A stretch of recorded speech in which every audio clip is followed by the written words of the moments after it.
La plupart des gens aiment le ballon rond que l'on pousse avec le pied. Mais il existe, à Villeneuve-d'Ascq, un nid de passionnés du ballon ovale qui se lance vers l'avant, j'ai nommé le football américain.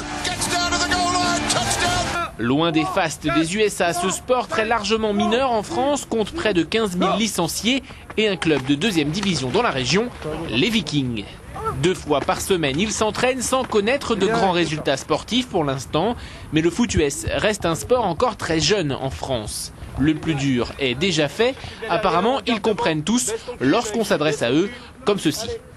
Là on va travailler un exercice plus de DB, mais qui peut servir aussi bien pour les linebackers, d'accord? Premier go, vous partez en back pedal, et dès que je vais orienter mes épaules, si je fais cette direction, le DB qui est de mon côté où j'oriente les épaules sera le receveur.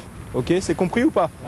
Vous comprenez? Ça fait 2 mois que je joue au football américain, donc pour les noms et tout ça, ça va être un peu difficile. C'est assez marrant quoi. Bon. Il y a du contact et tout, donc voilà. J'ai fait 6 ans de rugby avant, donc ça change pas vraiment, mais c'est un petit changement, mais c'est sympa. Le plus gros problème de ce sport, outre son côté hermétique pour ceux qui ne le pratiquent pas, c'est son manque de notoriété. C'est pour ça que les dirigeants n'ont pas 36 solutions pour faire venir du monde. Pour augmenter le nombre de pratiquants, il faut prendre son bâton de pèlerin, aller taper aux portes notamment de la mairie et essayer de faire venir les enfants. On va au bureau de M. Verbeek. C'est quoi l'idée? C'est d'organiser un tournoi de flag pour le 8 mars 2007. Donc en gros c'est de la promotion du sport? Voilà, exactement. Le flag, c'est du foot américain sans contact, en fait, sur une surface réduite qui peut jouer en salle comme dehors. Donc nous, on ramènerait tout ce qui est matériel, éducateur et tout ça, donc ça vous coûterait rien au niveau du budget. Le seul truc qu'on vous demande, c'est d'avoir des chasubles pour les équipes, en fait, de couleurs différentes. C'est le seul truc qu'on demande.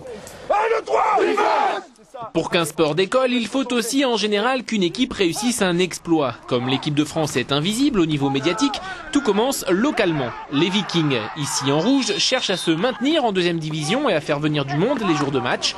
Un pari qui n'est pas encore gagné. En 3 journées de championnat, l'équipe de Villeneuve-d'Ascq a déjà perdu 3 fois.